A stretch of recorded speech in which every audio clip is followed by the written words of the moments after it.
श्रीगुरुभ्यो नमः। हरिः ओम्।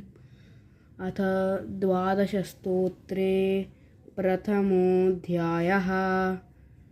वन्दे वन्द्यं सदानन्दं वासुदेवं निरञ्जनम् इन्दिरापतिमाद्यादिवरदेशवरप्रदं नमामि निखिलाधीशकिरीटादृष्टपीठवत् हृत्तमस्य मनेर्काभं श्रीपते पादपङ्कजं जाम्बूनदाम्बराधारं नितम्बं चिन्त्यमीशितुः स्वर्णमञ्जीरसंवीतमारूढं जगदम्बया उदरं चिन्तमीशस्य तनुत्वेऽप्यखिलम्बरं वलित्रयाङ्कितं नित्यमुपगूढं श्रियैकया स्मरणीयमुरो विष्णोरिन्दिरावासमीशितुः अनन्तमन्तवदिव भुजयोरन्तरङ्गतं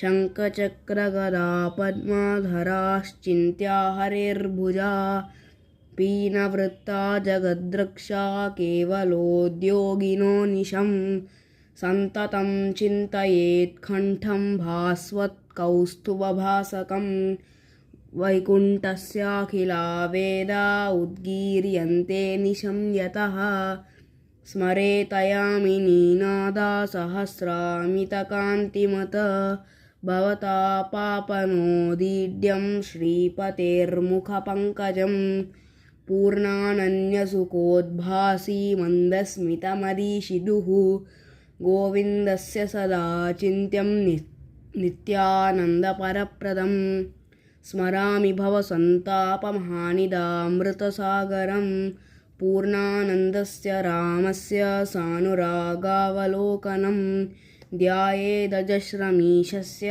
पद्मजादिप्रतीक्षितं भ्रूभङ्गं पारमेष्ट्यादिपददायि विमुक्तिदं सन्ततं चिन्तयेनन्तमन्तकाले विशेषतः नैवोदापुर्गृणन्तोऽन्तं यद्गुणानामजादयः।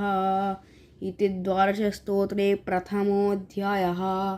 सम्पूर्णं श्रीकृष्णार्पणमस्तु।